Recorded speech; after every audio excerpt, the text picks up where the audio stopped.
When we're talking about, and this is a lead-in to the social science of economics. So when we're talking about science, we're talking about building abstract models. Abstract models can be of different sorts, but one particular sort of model could be logical arguments. And when we are presenting an argument, there are two major categories of arguments. Those two categories are deductive arguments and inductive arguments. So rather than me kind of give you a definition, let me help you with examples. And so let me give you an example of a deductive argument. I'll start with two premises, and from those two premises, I'll draw a conclusion. And that would be a deductive argument, and I'll show you why it is a deductive argument in a second. Let's start with premise number one. Let's say that all sailors are drunkards. Reasonable? Have you had that experience? Yeah. We have some first-hand experience along those lines. So we have some confirmation that all sailors are drunkards. That's premise number one. Premise number two. Johnny is a sailor. Premise number one, all sailors are drunkards. Premise number two, Johnny is a sailor. Conclusion. Johnny is a drunkard. We haven't even met Johnny, but we know he's a drunkard because he's a sailor. And all sailors are drunkards. Now, that is an illustration of a deductive argument. That's an illustration of a deductive argument. Why is that a deductive argument?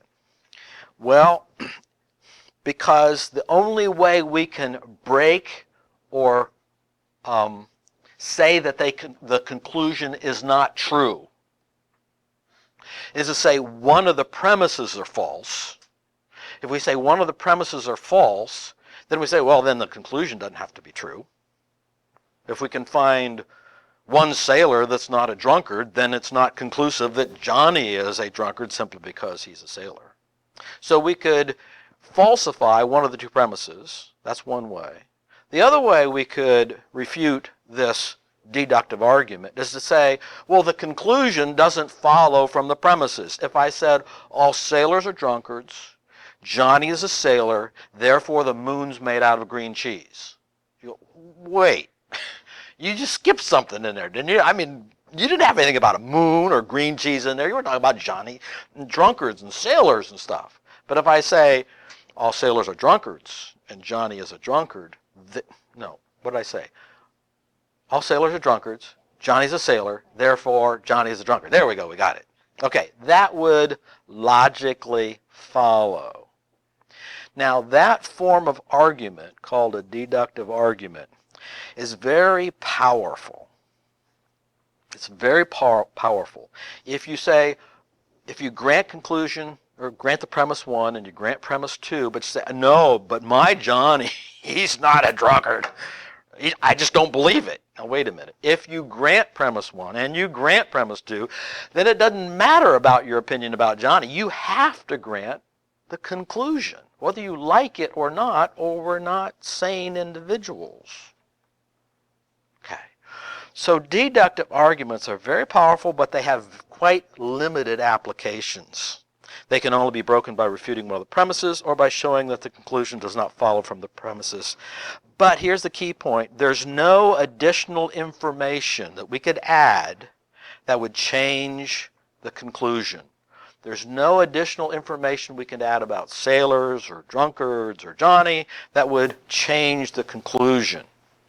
So we'll go from an illustration of a deductive argument, which is very powerful, very hard to break, but very limited applications, to an example of an inductive argument. So let me give you an illustration of an inductive argument. Oh, by the way, before I go there, I should probably tell you that what we call the law of supply and the law of demand, it's based upon deductive reasoning. Very strong, very powerful, but it's limited to this scope right here. That's why we use that term ceteris paribus. It doesn't have to do with anything else. It's just inside this small universe here we know about supply and demand. Now let's do our illustration of an inductive argument. So let me start with premises again. I got 4 premises here. Mrs. McGillicuddy always plays cards with her friends on Wednesday night. Now, you don't have to write these down as long as you get the idea of it. Mrs. McGillicuddy always plays cards with her friends on Wednesday night. Mrs. McGillicuddy did not come to our Wednesday night card game. Premise 3. All the lights are out at the McGillicuddy residence. Premise 4. No one answers the door when we knock at the McGillicuddy residence. Conclusion. Mrs. McGillicuddy's not home. Now that would be an illustration of an inductive argument. It's an inductive argument, and by the way, inductive arguments are more often used, and they have much greater application, but they're easier to break. They're easier to falsify. Why? Because more information could change the conclusion.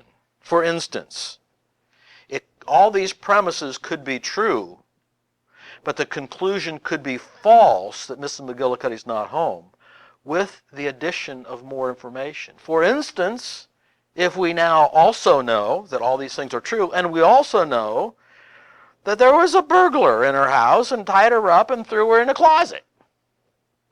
Now, is she home?